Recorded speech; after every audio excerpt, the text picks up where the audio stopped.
Welcome to Just Break Up, the podcast about love, heartbreak, and all the relationship advice you don't want to hear. My name is Sierra DeMulder.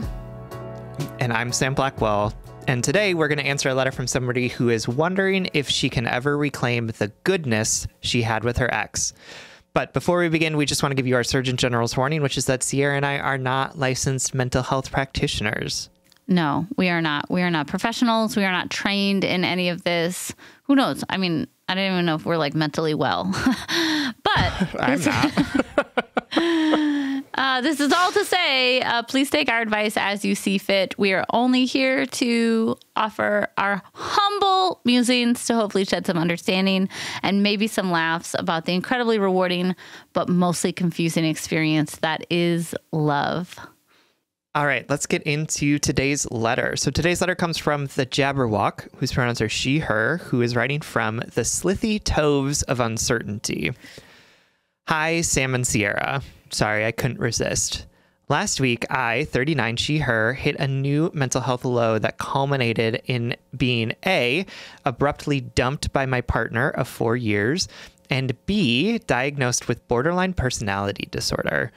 It's taken this long to sink in that the relationship was not as good and healthy as I'd thought, even though we were both generally really happy together and making future plans. Part of my emotional dysregulation during the breakup played out in unusually angry, destructive actions and reactions in our final conversation that definitely pushed him away more than I intended.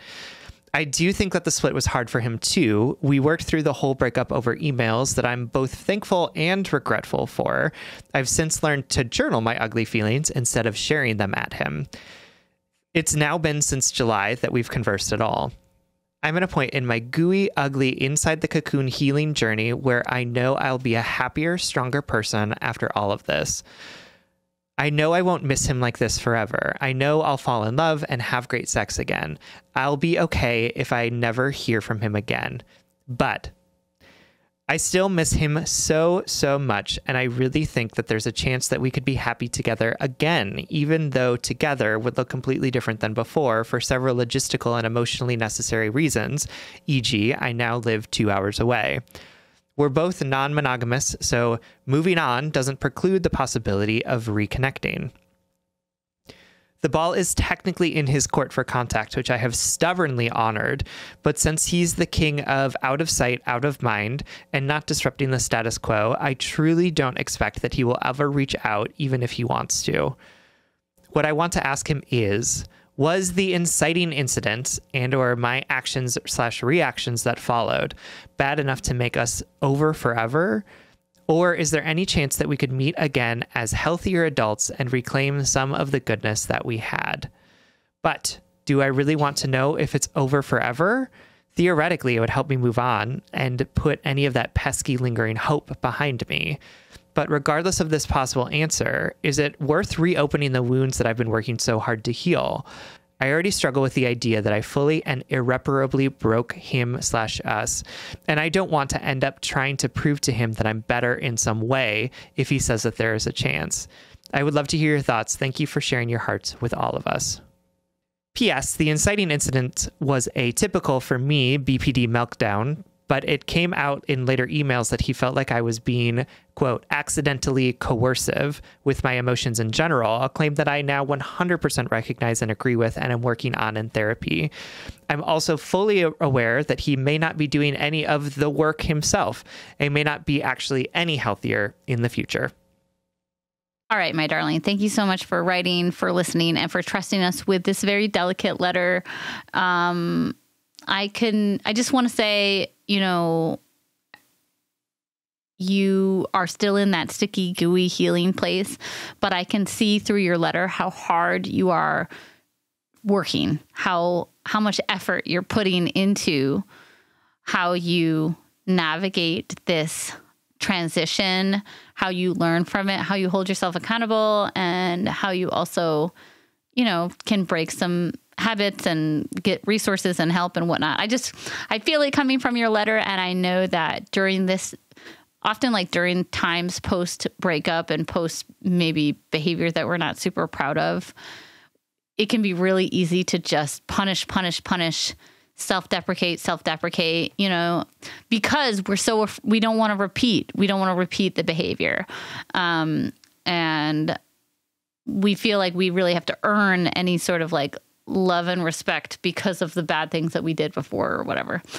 So I just want to say, I acknowledge the work that you're doing, the hard effort that you're putting in. And also, I already love you. I already trust you. I think that you're deserving of these good things in the relationship. You're in that sticky, gooey place of healing, of growth and transition. And Sam and I are going to offer you some camaraderie, I think, and maybe some perspective on how to carry this heartache, in the same hand as your growth and your clarity, and maybe give you some advice, but mostly just be with you in this really hard time. But first, we have to take a very quick break.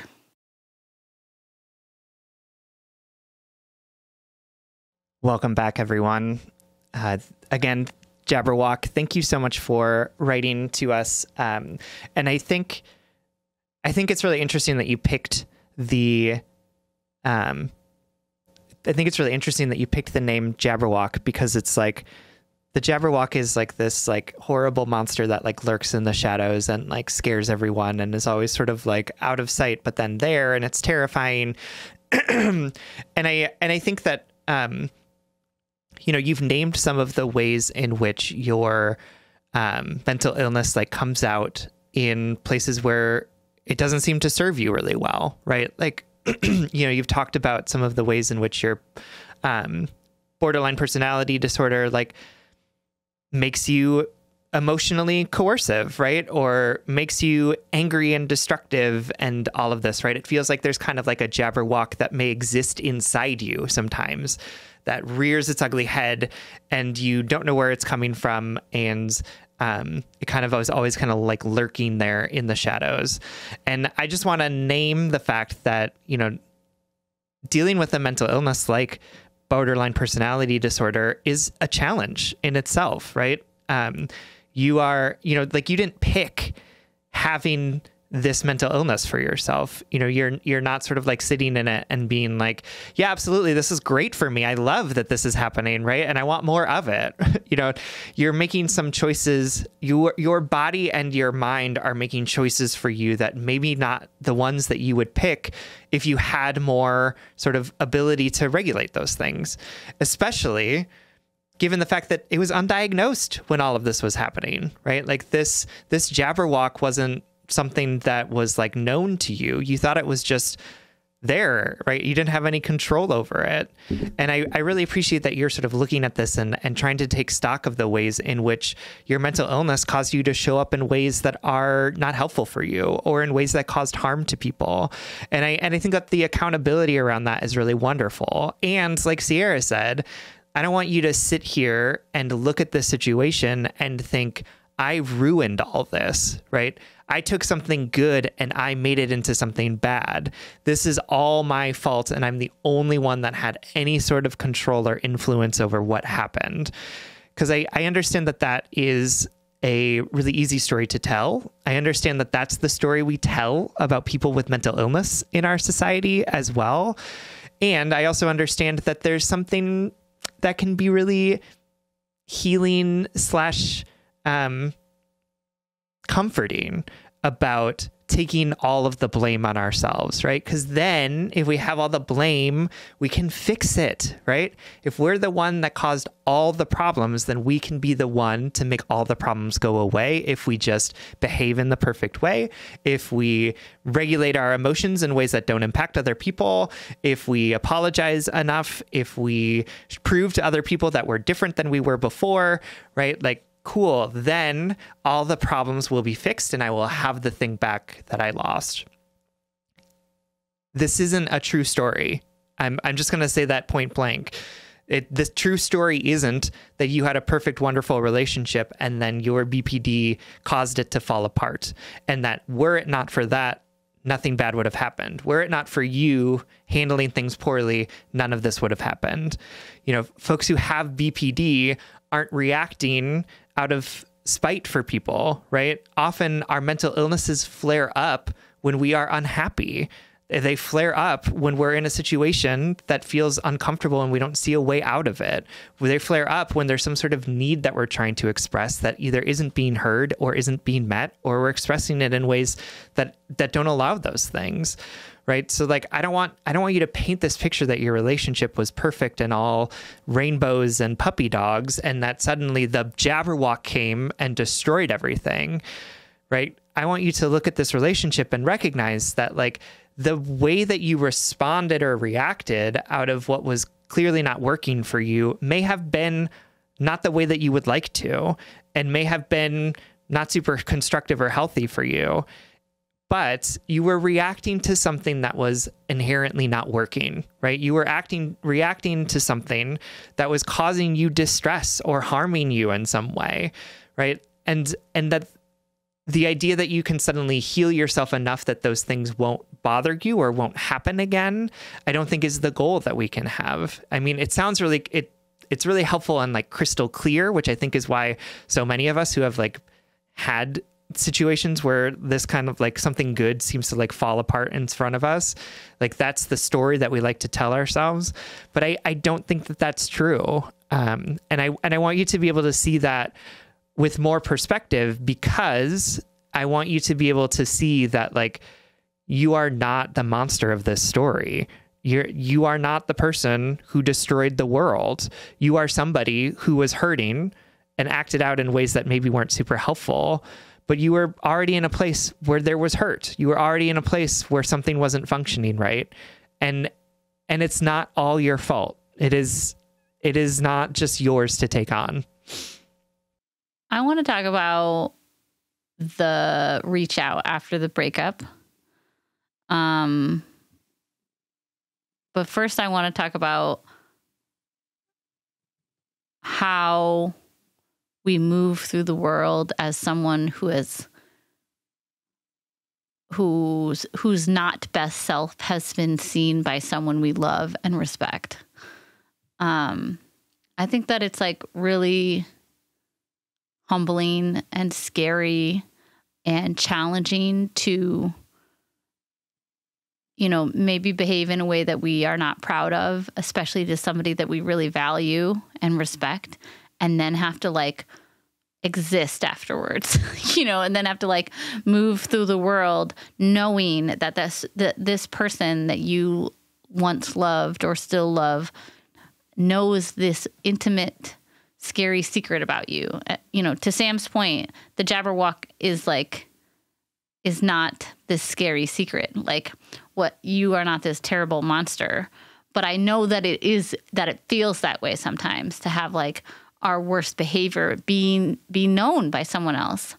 And I think why it's particularly hard in breakups is because, in addition to like maybe wanting the relationship to still be going on, you might want to prove to this person you love and respect, or loved and respected once, that you're better than that you're healed, or that you are that you're growing, or that you regret it, and it goes hand in hand with those feelings of a breakup, of like, the relationship, it feels unfulfilled, unfinished, untapped potential. There's all this unfinished nature to it, and then add to that this idea that this person saw you at your least graceful self, your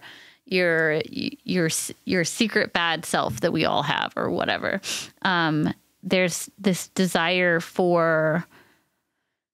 there's a desire to like prove yourself, to prove that you're not that person, or that you regret it, or, you don't, it's so uncomfortable to know that there are people walking out there in the world who have seen you be and act in a way that you're not proud of. That's uncomfortable. It's uncomfortable. It's also uncomfortable knowing that there's somebody out there that you love, and that you might never reach that full, true, healthy, stable relationship potential with them. That this might have been the best that you him could have done. That's uncomfortable.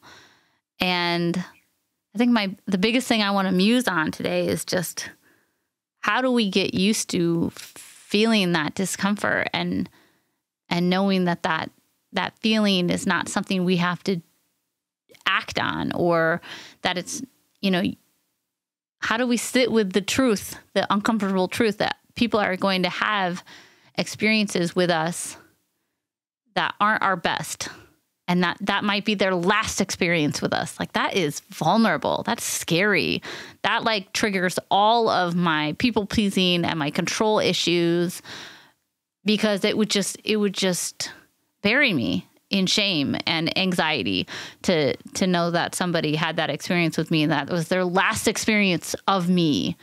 All I would want to do is prove them wrong. Honestly, I don't even have any answers. I'm just sort of like talking through what this experience would be for me. And also, I know that a huge amount of my healing and clarity has come from the idea that, like, I can't control what people are thinking of me. It's okay for me to have poor reactions to things. Yes. Do I want to be, thoughtful and well-rounded and in control of my emotions? Yes. Am I always going to be perfect? Absolutely not. It's okay that there are people out there that have imperfect experiences of you. We're all figuring out. It was fucking undiagnosed. Like, that is so hard. And like Sam said, we don't know the conditions that triggered some of this behavior, And I think in breakups, like the desire to like try again or to make things right or to contact the partner after the breakup to like talk things through.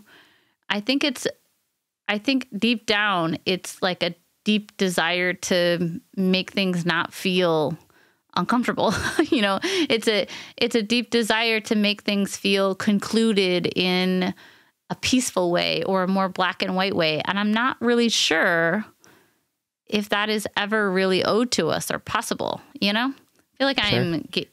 like the cough medicine is kicking in and I'm feeling a little loopy and rambly, but with a letter like this, other than telling you, yes, you should reach out, or no, you should reach out, and this is what you should say, or this is what you should not say, I have no advice other than to say, yeah, this feels so relatable and so hard.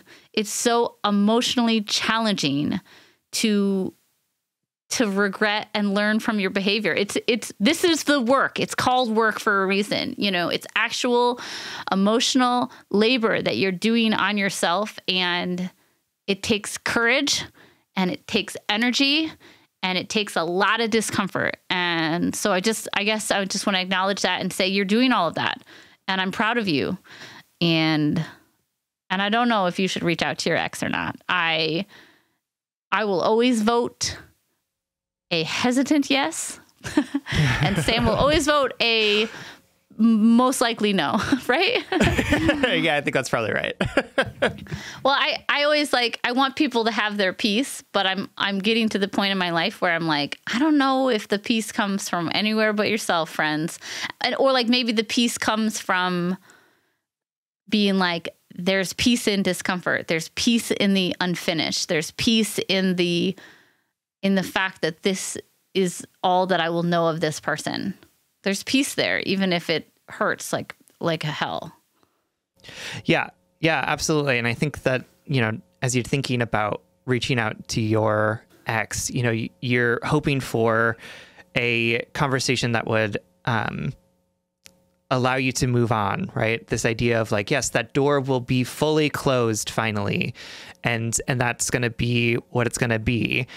And I also just want to say that, like, again, you are not, I think it sort of, it sort of ties into that idea that you have around like your partner has all the control because you're the monster. And so he gets to decide if the door is shut or not against the monster. And I think what I want you to know and what I want you to sort of live in is the reality that like you also get to decide about whether or not this is a relationship worth pursuing, right? I don't know that it is, right? I know that you are sort of looking back on this and saying like everything was perfect and then I fucked it up. And I also want you to recognize that like there were problems in the relationship that weren't just about you and how you reacted and responded to things. And do you really want to be in a place where you are constantly pursuing friendship with someone who hasn't contacted you since July, right? That's a long time to go without having any sort of contact with this person. So I know that it's like he has the answer and I need to find it. But I also want you to be able to look at your own experiences, your own self, and say, I have answers available to me. And also I get to decide what I put time and intention and effort into. I don't need somebody to say, this isn't for us, because you also get to decide whether or not this type of relationship where you're talking via email, where you're not having any conversation over the course of the last 6 months, is a relationship that you want to spend time and energy into. And I don't know that it is, right? Like, I think you deserve better than that. And I think that as you're moving through this mental health journey and you're finding ways to be in relationship with people that are more in alignment with your goals and who you want to be and how you want to show up, that you deserve somebody who's going to be all in with you. You deserve somebody who's going to want to spend time with you. And I don't know that this person, this ex, has a secret that you need to find out about yourself anymore, right? I don't think that he has an answer that you need to be looking for. I think that you can recognize for yourself that this relationship is over, that there's nothing that's going to happen after this, at least not for the foreseeable future, and that you get to decide what you want to spend your time and energy doing, whether that's care for yourself or care for others or care for a new person that might come into your life. Like, you get to decide about that. And I want you to have the autonomy and the power of deciding what you are going to do with your life, knowing that this relationship isn't working and hasn't worked and is over. You know what I said? Spencer came to visit me recently, and you know something I said to him was, like, in conversation about life and relationships, was, you know, I have not formally reached out or like tried to have a connection or conversations with one of my exes. One that I actually love and respect the most, because I recognize that he did a lot of emotional labor for me and like physical labor. You know, he took care of me and we matured and grew together and grew apart. And I did so much growing. Like, I achieved so much clarity about myself and who I was in that relationship after we broke up, that I now recognize for me to contact him and to try to like process through what our relationship was, or apologize to him or make it up to him in even in a friendship way, it would be repeating the cycle of our relationship. It would be asking for him to bear witness to my emotional growth. And while, of course, like, that is the foundation of a lot of great relationships, I just know that it's actually more loving for me to not contact him, even though he is the ex that I have the most love and respect for. He is the ex that I actually could have like a genuine, sustainable, healthy friendship with. You know, he's like the one ex that like I actually fucking really like, and yet I don't want to contact him because I'm really truly trying to recognize the fact that like I might be the best not in his life. You know? Yeah. And I'm not saying that in like a damning way. That's like a hard thing to come up with. But I love it, right? Like, it's an act of service for you to be like, yes, I'm not going to try to insert myself into this. Yeah. And it's not that I think I'm a terrible person in his life. I think that we could be fine friends.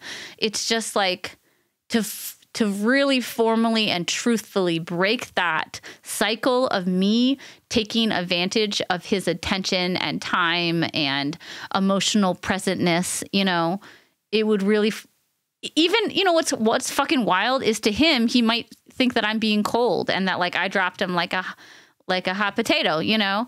But really, this is a calculated decision that like I needed to break the cycle. And that started with me not using him, not even used. It just started with me not asking him to be a witness to everything of my life, you know?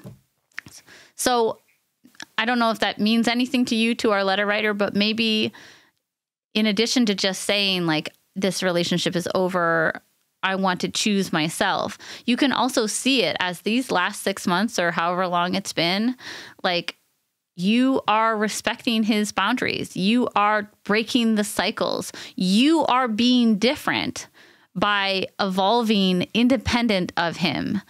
And who knows, maybe your paths will cross in a different way down the line. And I mean, you could contact him tomorrow, Sam, and I would be like, okay, that's fine. But it sounds like you are making a lot of good changes in your life and that you're really investing in yourself. And you can break a pattern here by saying, instead of proving to this person that I'm doing all this work, I'm going to double down on the work. I'm going to do it for myself. I'm going to do it for me. And I'm going to give him the gift of space right now, of distance. It's hard. This is all so fucking hard. Like I said before, this is a really challenging place to be in, especially for someone like me who's an emotional sucker, who processes things externally, and who always wants to make things right again, make things feel right. Sometimes we just have to sit in the discomfort of that growth period and know it might never feel right. It might never feel good or resolved, but life will move on. Like edges will soften. Things will feel better over time. All right, Jabberwock. If it's not abundantly clear, Sierra and I really love you, and obviously are in this with you. We know that this isn't easy, that the choices aren't really clear in this moment. And we also know that in so much of our lives, so much is unclear. And so many of the choices that we have to make are difficult, and not black and white. But thank you for writing. We hope that this helps. All right, everyone. It is Friday, which means that we are going to do a blind date. This is when we try and set you up with something that we think you're really going to like. And this week, our blind date is... It is two things. It's the second round of my poetry class. I'm going to just say this really quickly. I'm offering another 8-week poetry class starting on February 7th, which is next week, I believe. So if you're interested in it, check out my social media at Sierra DeMulder on Instagram or my website, sierrademulder.com. But more importantly, we had like a very culty January, so I'm going to go with that theme. It is a documentary on HBO called The Vow, and I watched it with Spencer. And truthfully, it was like paced very slowly, but really well produced. Like it's a documentary, two season documentary about the same cult it's a self-improvement group called NXIVM.